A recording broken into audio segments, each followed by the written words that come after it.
In the previous lecture, we studied 17 components of safety management system. And we got to know by exactly following those 17 components, one may implement OHS in any industry. In this lecture, we will study how to perform risk assessment in any industry. We have already explained in our previous video lectures that what is risk assessment and why it is important in an industry. While this lecture is about how to perform the task of risk assessment in any industry. So बच्चों, इस lecture में हम ये study करेंगे कि किसी भी industry में रिस्क असेसमेंट को किस तरह परफॉर्म किया जाता है। आप किसी भी इंडस्ट्री में जाते हैं एज एन OHS इंजीनियर या ऑपरेटर या गाय, तो आपसे उधर के मैनेजर कहते हैं कि हम अपनी इंडस्ट्री में रिस्क असेसमेंट करवाना चाह रहे हैं। सो आप इस वीडियो लेक्चर को देख के प्रैक्टिकली रिस्क असेसमेंट किसी भी इंडस्ट्री में परफॉर्म करने के अहल हो सकते हैं। आपने एक बात याद रखनी है कि जिस भी इंडस्ट्री में आप जाएं, इंडस्ट्री का बेसिक पर्पस होता है रॉ मटेरियल को फाइनल प्रोडक्ट में कन्वर्ट करना। ये इंडस्ट्री का बेसिक पर्पस है। अब इस रॉ मटेरियल की फाइनल प्रोडक्ट के अंदर कन्वर्जन में ये तीन चीज़ें इंपॉर्टेंट हैं। या तो कोई इक्विपमेंट होगा जिसके अंदर रॉ मटेरियल आएगा और वो फाइनल प्रोडक्ट में कन्वर्ट हो जाएगा, या तो कोई लोकेशन होगी जिस पे ये इक्विपमेंट पड़े होंगे, या तीसरे नंबर पे कोई टास्क होगा जो इन इक्विपमेंट के ऊपर परफॉर्म हो रहा है या डिफरेंट लोकेशंस के ऊपर कोई operators, engineers, supervisors, workers perform कर रहे होंगे। सो इन तीन चीज़ों के मिक्सचर को एक प्लांट के अंदर सीक्वेंस में रॉ मटेरियल से फाइनल प्रोडक्ट बनाने के लिए इस्तेमाल किया जाता है। So one thing you must remember in risk assessment कि आपने जब भी रिस्क असेसमेंट कोई करनी है किसी भी प्लांट पे, तो आपने उसके इक्विपमेंट की करनी है, उसकी लोकेशंस की करनी है और उसके टास्क जो उसमें परफॉर्म होंगे उसकी करनी है। अब इनमें जो फर्स्ट स्टेप है करने वाला रिस्क असेसमेंट में, वो है inventory. You have to maintain inventory of all these in any industry. Inventory से क्या मुराद है कि आप जिस इंडस्ट्री में गए हैं उधर जितने इक्विपमेंट हैं उनकी एक लिस्ट बनाएं, उधर जितनी लोकेशंस हैं उनकी एक लिस्ट बनाएं, उधर जितने टास्क परफॉर्म हो रहे हैं उनकी एक लिस्ट बनाएं। So that will be inventory, और ये आपकी OHS की रिस्क असेसमेंट की इन्वेंट्री होगी। एनीवेज, मैं इन्वेंट्री के ऊपर एक अलग से वीडियो लेक्चर बनाऊंगा ताकि आप लोग इसे इजीली गेट कर सकें। वंस आप ये इन्वेंट्री बना लेते हैं तो आप एक एक करके, जस्ट लाइक अगर आपने इक्विपमेंट की रिस्क असेसमेंट करनी है, सो इक्विपमेंट नंबर 1 पकड़ लें और उस इक्विपमेंट के ऊपर आप रिस्क असेसमेंट करें। आपके पास कोई लोकेशन है, आप एक एक करके लोकेशन को पकड़ते जाएं और उसकी रिस्क असेसमेंट करते जाएं। आपका कोई टास्क परफॉर्म हो रहा है किसी इंडस्ट्री में, तो आप एक एक करके उस टास्क को पकड़ते जाएं और उसकी रिस्क असेसमेंट परफॉर्म करते जाएं। अब किस तरह रिस्क असेसमेंट की जाती है, हम स्टार्ट करते हैं इक्विपमेंट के साथ। तो ये एक प्रैक्टिकल रिस्क असेसमेंट टेम्पलेट मैंने आपके सामने शेयर किया है जब when I was doing job in industry. So ये उसी का ही टेम्पलेट है जो कि मैंने इधर आपको स्क्रीनशॉट दिखाया है, और आप लोगों ने भी रिस्क असेसमेंट इसी तरह करनी है। So this is risk assessment of the equipment. So equipment कौन सा है? लोड सेल, जिसके ऊपर आपका वेट होता है रॉ मटेरियल्स का, या कोई भी आप प्रोडक्ट का वेट करते हैं अपने रॉ मटेरियल या प्रोडक्ट का या इंटरमीडिएट प्रोडक्ट का। सो स्टार्ट करते हैं रिस्क असेसमेंट। जैसा कि मैंने आपको सेफ्टी मैनेजमेंट सिस्टम में बार बार एक चीज़ बताई कि आपके डॉक्यूमेंट्स कंट्रोल होने चाहिए, कंट्रोल्ड डॉक्यूमेंट। अब कंट्रोल्ड डॉक्यूमेंट का क्या मतलब है? अब जैसे ये एक इक्विपमेंट की रिस्क असेसमेंट की है, अब इसके ऊपर आप देखें ये एक टेम्पलेट सा बना हुआ है। इधर आप कंपनी का लोगो लगाएं, इधर कंपनी का नाम लिखें और नीचे जो भी उसकी तफसील है अपने उस डॉक्यूमेंट की। तो ये एक कंट्रोल्ड वे के अंदर चीज़ का आपका पता चलता है कि आपने डॉक्यूमेंट्स कंट्रोल किए हुए हैं। तो इस तरह आपने हर एक अपना सेफ्टी का डॉक्यूमेंट इंडस्ट्री के अंदर कंट्रोल करना है और उसे फिर एनुअली रिव्यू या रिवाइज करना है। तो इस डॉक्यूमेंट का नेम नीचे लिखा हुआ है कि OHS रिस्क असेसमेंट है। ये डॉक्यूमेंट नंबर कौन सा है? ये है जी। इफेक्टिव डेट क्या है इसकी? ये है जी। रिवीजन इसकी दूसरी हुई भी है, पहले बना ये, उसके बाद इसके अंदर कोई मॉडिफिकेशन हुई और रिवीजन दूसरी हो गई। और पेज 1 of 1 है कि इस डॉक्यूमेंट का एक ही पेज था और ये पहला सफ़ा है उसका। सो डिपार्टमेंट कौन सा है जिधर आप कर रहे हैं? NSD।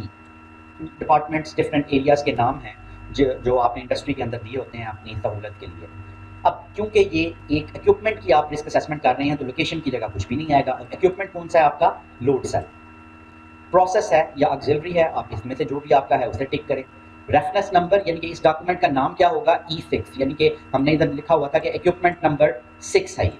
अब ये इन्वेंट्री के अंदर मेंशन होगा कि इक्विपमेंट नंबर 6 है लोड सेल, और उसकी रिस्क असेसमेंट हुई है, और किस डेट को रिस्क असेसमेंट हुई, 14/2/2015, यानी कि डेट आपने मेंशन करनी है और किन बंदों ने की। सो इसमें आप नाम देख सकते हैं जिस जिस बंदे ने की। तो इंजीनियर, ऑपरेटर्स एंड वर्कर्स, एक वर्कर को लिया गया। सो ये एरिया वाइज आपने सिलेक्ट करनी होती है टीम। सो ये एक ओवरऑल इक्विपमेंट की रिस्क असेसमेंट हम कर रहे हैं। अब components of the risk assessment देखते हैं कि इस रिस्क असेसमेंट में क्या होगा। पहले नंबर पे है सीरियल नंबर, दूसरे नंबर पे है हैजर्ड, कि इस लोड सेल के अंदर जो आप रिस्क असेसमेंट लोड सेल की कर रहे हैं, तो आप लोड सेल के अंदर हैजर्ड क्या क्या है।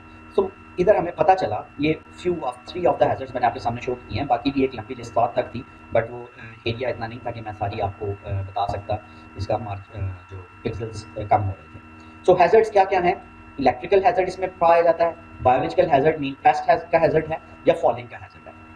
सो हैजर्ड आपने मेंशन कर दिए। अब हर एक हैजर्ड के अगेंस्ट आपने देखना है कि इंसिडेंट एंड कॉन्सिक्वेंसेस, कि क्या इंसिडेंट इस हैजर्ड से हो सकता है और उसका नतीजा क्या है। ये हमने तफसील से पहले पढ़ा है इंट्रोडक्टरी स्लाइड्स के अंदर। इंसिडेंट क्या है, फैटलिटी हो सकती है, उसका कॉन्सिक्वेंस क्या है, इंसिडेंट क्या है कि आपका इलेक्ट्रिकल शॉक लग सकता है फ्रॉम इलेक्ट्रिकल पैनल, और उसका कॉन्सिक्वेंस क्या है कि फैटलिटी हो सकती है। इसी तरह पेस्ट की अगर बात की जाए कि पेस्ट के खतरे में कि आपका इसमें कॉन्सिक्वेंस क्या है कि कोई इंजरी हो सकती है, और उसका इंसिडेंट क्या है कि किस इंसिडेंट से इंजरी हो सकती है, कि पेस्ट आपको कोई सांप, कोई इस तरह की हशरात कोई काट ले, आपको पेस्ट बाइटिंग हो सकती है, या आपको प्रोडक्ट से कंटामिनेशन भी हो सकती है। और तीसरा हैजर्ड है फॉलिंग का। अब फॉलिंग से क्या हो सकता है, इसमें इंसिडेंट क्या है, फॉलिंग के अंदर इंसिडेंट क्या है, falling of the tube light fixture. जो ट्यूब लाइट फिक्सचर उस एरिया में लगी हुई है वो फॉल हो सकता है, उसका स्ट्रक्चर बड़ा हैवी सा होता है, इंडस्ट्रियल ट्यूब लाइट्स बड़ी बड़ी होती हैं तो उनका स्ट्रक्चर गिर सकता है। सो ओवरहेड इंजरी आ सकती है उसमें, overhead injury to the worker, या फिर उसके पाँव पे लग सकती है, उसके पाँव को भी चोट आ सकती है। सो ये इंसिडेंट्स और उसके कॉन्सिक्वेंसेज हो गए। अब एग्जिस्टिंग में जो कंट्रोल्स और डिफेंसेस उधर लगे हुए हैं वो हमने इधर लिख देने हैं। अब इलेक्ट्रिकल के लिए कौन से कंट्रोल्स क्या हैं और डिफेंसेस क्या हैं, ये आप लोगों को पहले ही बता चुका हूँ वीडियोस में, प्रीवियस वीडियोस के अंदर आप जाके देख सकते हैं। अब एग्जिस्टिंग कंट्रोल से क्या मुराद है, जो ऑलरेडी उधर जब आप रिस्क असेसमेंट करने गए हैं तो ये कंट्रोल्स और ये डिफेंसेस वहाँ पे मौजूद थे। अब कंट्रोल्स के अंदर इलेक्ट्रिकल के उस एग्जिस्टिंग कंट्रोल्स में क्या था कि ट्रिपिंग ब्रेकर भी वहाँ पे मौजूद था, रैपिंग ऑफ इलेक्ट्रिक केबल्स भी हुई थी, और डिफेंसेस क्या मौजूद थे कि वहाँ पे सेफ्टी शूज प्रोवाइडेड थे। अब इसी तरह ही पेस्ट के हैजर्ड के लिए क्या उधर एग्जिस्टिंग कंट्रोल्स क्या थे, effective pest management program and control system उधर इम्प्लीमेंटेड था, और डिफेंस क्या थे, सेफ्टी शूज प्रोवाइडेड थे वहाँ पे कि वहाँ पे कोई इंसेक्ट ना काट ले, तो सेफ्टी शूज दिए गए थे। फॉलिंग के अंदर जो ट्यूबलाइट के फिक्सचर का फॉलिंग था कि fixing of plastic cover on tube light rods, के जो रॉड्स थे उसके ऊपर प्लास्टिक का कवर दे दिया गया था कि ट्यूबलाइट जो है वो गिरे तो डायरेक्ट प्लास्टिक के कवर के ऊपर गिरे और वो डायरेक्ट आपके सर के ऊपर या पाँव के ऊपर जाके उसे चोट ना जाए। और फिक्सेशन, दूसरा कंट्रोल था fixation of tubelight fixture with roof, और फिक्स हुई थी वो ट्यूब, ये उसका कंट्रोल था। और उसके लिए भी सेफ्टी शूज प्रोवाइडेड थे, इधर सेफ्टी हेलमेट भी होना चाहिए था। सो अगला कॉलम है रिस्क इवैल्यूएशन। अब आपने रिस्क को इवैल्यूएट करना है। ये हैजर्ड स्पॉटिंग आपने कर ली इतने सेक्शन में, now it's time to evaluate the risk. अब इवैल्यूएट द रिस्क करने के लिए आपको मैंने जिस तरह बताया था कि रिस्क इवैल्यूएशन या risk assessment is the combination of likelihood multiply by consequences. अब कॉन्सिक्वेंसेस को मैंने आपको बताया था कि वो सिवियरिटी से रिलेट होते हैं, और दूसरा इसका फैक्टर है कि एक्सपोजर कितना उससे होता है, आपको उस पर्टिकुलर हैजर्ड से एक्सपोजर कितना हो रहा है। severity multiplied by exposure to that, E multiplied by S is equal to consequences, और C multiplied by likelihood, यानी कि ये L stands for likelihood, ये आपको इन तीनों फैक्टर्स को आप मल्टीप्लाई करेंगे तो ये आपका रिस्क असेसमेंट हो जाएगी। अब इसमें आप इस तरह भी रिस्क असेसमेंट कर सकते हैं कि लाइक्लीहुड इसकी लिख लें, एक्सपोजर लिख लेंगे उस हैजर्ड से कितना होता है, और सिवियरिटी अगर वो हो जाता है तो उसका कॉन्सिक्वेंस में सीवियर कितना है वो, तो इन तीनों को मल्टीप्लाई करके तो आपकी ये रिस्क का फैक्टर आ जाएगा, एक वैल्यू आ जाएगी। उस वैल्यू की बेस के ऊपर आप बताएंगे कि हाँ जी ये हाई रिस्क एक्टिविटी है, लो रिस्क एक्टिविटी है, या टॉलरेबल रिस्क है इसमें छुपा हुआ। और आप इस तरह भी कर सकते हैं कि कॉन्सिक्वेंस मल्टीप्लाई बाय लाइक्लीहुड। सो इसमें दो, अब इधर भी दो चीज़ें हैं, एक बेस रिस्क है और एक एग्जिस्टिंग रिस्क है। अब बेस रिस्क से क्या मुराद है, इस हैजर्ड के अगेंस्ट हमने बेस रिस्क जो लिखा, बेस रिस्क बेटा ऐसा रिस्क है कि अगर इधर आप इमेजिन करें कि कोई कंट्रोल ना हो, कोई डिफेंस आपके पास इधर मौजूद ना हो, तो उस सूरत हाल में जो रिस्क होगा that is the base risk. I repeat, base risk क्या है, जब आपका कोई कंट्रोल वहां पे नहीं लगा हुआ और कोई डिफेंस नहीं है, तो उस सूरत में इलेक्ट्रिकल हैजर्ड कितना खतरनाक हो सकता है, वो कितना रिस्की है, that is the base risk. और एग्जिस्टिंग रिस्क क्या है कि अगर हम कोई कंट्रोल या डिफेंसेस वहां पे जो हमने लगाए हुए हैं उसको अगर मद्देनजर रखते हुए हम इन सारी चीज़ों की लाइकलीहुड, एक्सपोजर और सिवियरिटी की कैलकुलेशन करें, तो वो हमारे पास उसकी रिस्क की रैंकिंग क्या आती है, तो वो आपके पास एग्जिस्टिंग रिस्क है। So this is the difference between base risk and existing risk. I hope you have got it. So इधर आप देखते हैं आपकी ये इंडस्ट्री टू इंडस्ट्री वेरी करता है कि अब कुछ इंडस्ट्री हैं जस्ट लाइक वो कहते हैं कि अगर आपके रिस्क की वैल्यू 15 से 20 के दरमियान आई तो दैट विल बी रेड। अगर आपके रिस्क की वैल्यू 10 से 15-14 के दरमियान आई तो that will be somehow yellow. Let's see, इधर येलो जो है उसकी रैंकिंग कम है, बट अगर तो आपकी वैल्यू 1 से लेके 10 तक आती है सो दैट इज ग्रीन, यानी कि आपका वो एरिया बिल्कुल सेफ है, राइट। सो ये रैंकिंग मैं कोई भी सपोज कर रहा हूँ कि कोई भी इंडस्ट्री अपने लिहाज से अपनी कंडीशंस, अपने इंसिडेंट्स को मद्देनजर रखते हुए ये रैंकिंग को डिफाइन कर दूध है, ये इंडस्ट्रीज अपने हिसाब से ये रिस्क रैंकिंग डिफाइन करती हैं। सो अब एक तो देख लेते हैं पहले हैजर्ड में कि अगर बेस रिस्क के अंदर लाइकलीहुड, इलेक्ट्रिकल हैजर्ड के अंदर क्या है। अच्छा, अब लाइकलीहुड अगर इधर कोई भी बेस रिस्क है, इसका मतलब है कोई कंट्रोल, कोई डिफेंसिव नहीं है, यानी कि हम कहते हैं कि ट्रिपिंग ब्रेकर भी कोई नहीं लगा हुआ, insulation of the electrical cables भी नहीं हुई, तो लाइकलीहुड कितनी है, तो हम कहते हैं कि ये 3 में से आउट ऑफ 3 ये 2 इसको हम कैटेगराइज कर देते हैं कि अगर बड़ा भी बंदा बचने की कोशिश करे तो 2 तो इसका लाइकलीहुड होगी, यानी कि 66% जो है वो बंदा उस केबल को हाथ लगेगा ही लगेगा बंदे का, लाइकलीहुड 2 नंबर पे आ गई। और एक्सपोजर, अब एक्सपोजर बेस रिस्क में कितना होगा कि जब बेस रिस्क क्या है, मैंने बताया है कि ना कोई आपका ट्रिपिंग ब्रेकर नहीं है, कोई आपकी रैपिंग ऑफ इंसुलेशन वायर्स नहीं है, तो इसका एक्सपोजर यानी कि एक्सपोज कितना है, ये कितने परसेंट है, 100% है, तो 3 आउट ऑफ 3 ये इधर हम 3 की कैटेगराइज कर देते हैं इसे।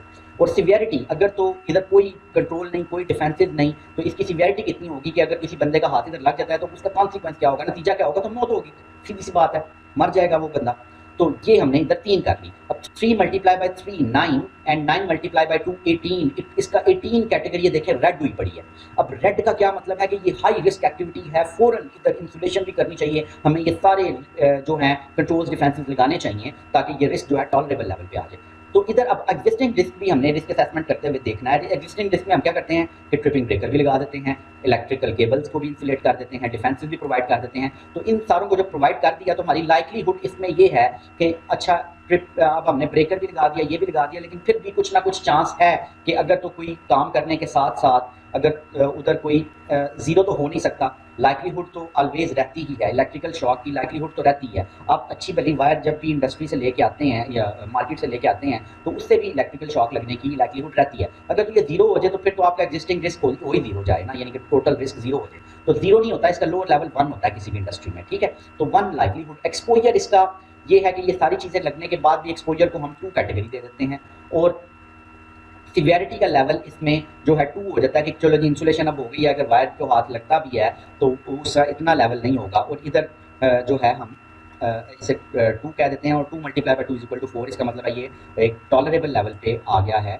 और ज़ीरो जो है वो अगर हो जाए तो दैट विल बी ग्रीन, जो कि ज़ीरो पॉसिबल नहीं है, बट ये है कि 4 से नीचे नीचे आप जो है उसको कर सकते हैं, ठीक है। तो ये कैटेगरीज डिफाइन थी। इसी तरह आप बेस और एग्जिस्टिंग रिस्क को देखते हुए और भी चीज़ें ये सारे हैजर्ड्स के साथ कर सकते हैं। एडिशनल कंट्रोल्स और डिफेंसेस मैंने आपको बताया है क्या होते हैं। जब हमारे ऑलरेडी कंट्रोल्स के अलावा मजीद हमें कंट्रोल्स की जरूरत पड़ती है कि यार इधर मजीद कंट्रोल मैं सजेस्ट करता हूँ, मजीद डिफेंसिव सजेस्ट करता हूँ, तो वो that will be additional controls और डिफेंसिव। अब इसमें आप एडिशनल इलेक्ट्रिकल हैजर्ड के लिए सेफ्टी ग्लव जो है वो आप कर सकते हैं उधर के, यार ग्लव्स इधर मौजूद होने चाहिए, तो आप एडिशनल में उधर लिख सकते हैं और अपनी रिक्वायरमेंट को इंडस्ट्री में पुट कर सकते हैं। अब एडिशनल कंट्रोल्स लगाने के बाद आप रिस्क की रैंकिंग को जब देखेंगे तो L2 मीन लाइकलीहुड, दूसरी बार अब एडिशनल रिस्क लगाने के बाद एक्सपोजर एडिशनल रिस्क लगाने के बाद और सिवियरिटी एडिशनल रिस्क लगाने के बाद R2, इन तीनों को मल्टीप्लाई करेंगे तो हमारे पास रिस्क जो है वो आ जाएगा एडिशनल कंट्रोल्स को लगाने के बाद। सो दैट इज आपने हर एक इक्विपमेंट की रिस्क असेसमेंट इसी तरह ही हैजर्ड की लिस्ट बनानी है, कौन कौन सा हैजर्ड्स हैं उसमें, और उसके हिसाब से आपने इस तरह रिस्क असेसमेंट कर देनी है। तो आई होप कि आपको इसकी रिस्क असेसमेंट की समझ आ गई लोकेशन के ऊपर रिस्क असेसमेंट ये है। अब लोकेशन का सेम उसी तरह पैटर्न के ऊपर इधर आपका डिपार्टमेंट आपने दिखना है, कौन सा डिपार्टमेंट है, लोकेशन कौन सी है, सीवर एरिया यानी कि जहाँ पे सीव हो रहा था वो एरिया डिफाइन किया। इक्विपमेंट नहीं है, ये सीव एरिया लोकेशन डिफाइन किया कि सीव एरिया के इर्द गिर्द वाली लोकेशन भी इस कैटेगरी में आ रही है। रेफरेंस इसका लोकेशन नंबर 5, अगर जो इन्वेंट्री हम मेंटेन करेंगे उसमें लोकेशन नंबर 5 को हम देख लेंगे तो वो रेफरेंस हमारे पास आ जाएगा, और डेट हमारे पास जो भी उधर हुई और जिन बंदों ने ये रिस्क असेसमेंट परफॉर्म की। तो इस तरह बेटे लोकेशन, इक्विपमेंट की आप रिस्क असेसमेंट करेंगे, और टास्क भी इसी तरह। अब टास्क की जब आप इन्वेंट्री बनाते हैं, देखें T01 है कि आप इंडस्ट्री में जितने भी टास्क हो रहे हैं उसकी आपने लिस्ट बना दी कि transfer of sulphonic acid from day tank area to charging area, transfer of sodium silicate from underground tank to charging area, transfer of caustic from day tank to charging area, batch charging, sample of alkali, decanting of LPG, change over, इस तरह charging of perfume है, transfer of buggy from NSDIBC, buggy repairing. हर एक task को आपने अपनी list बना लेनी है इन्वेंट्री की, और इसी तरह टास्क की भी रिस्क असेसमेंट करनी है। वही आपने ये टेम्पलेट फिल करते हुए, तो स्टेप कौन सा है इसमें, कौन सा टास्क है जो आप परफॉर्म कर रहे हैं कि जनाब ये टास्क है, लेट्स सपोज कि पहले नंबर पे आप ऑपरेटर जो है open the lid of crutcher to sampling, collecting the sample with sampler और closing the cover of the crutcher. ये 3 देखें आपने टास्क को भी सब कैटेगराइज कर लिया, डिफाइन कर लिया उस एक टास्क को मल्टीपल टास्क में, और उसके अंदर हैजर्ड कौन कौन सा है एंड पर्सन एट रिस्क, और कौन सा पर्सन, कितने पर्सन उसमें रिस्क पे हैं, आपने ये लिख दिया। इंसिडेंट और इसके कॉन्सिक्वेंसेस क्या हो सकते हैं, आपने ये लिख लिया। एग्जिस्टिंग कंट्रोल्स हमारे पास कौन से हैं और एग्जिस्टिंग डिफेंसेस कौन कौन से हैं वो लिख लिए। बेस रिस्क, एग्जिस्टिंग रिस्क को आपने कैटेगराइज कर लिया। इधर एक तीसरी चीज़ आप देख रहे हैं रेजिडुअल रिस्क। रेजिडुअल रिस्क ऐसा रिस्क है कि आपने तमाम कंट्रोल डिफेंसेस लगा दिए लेकिन फिर भी कोई ना कोई आपका रिस्क बच गया, तो उसे आप रेजिडुअल रिस्क की कैटेगरी में लेके आते हैं। इसी तरह एडिशनल कंट्रोल्स हैं और इनकी आगे उसी तरह ये एडिशनल कंट्रोल्स लगा के लाइवलीहुड, सिवियरिटी और एक्सपोजर के साथ आपकी ये रिस्क असेसमेंट कंप्लीट हो जाती है। So that was all about risk assessments.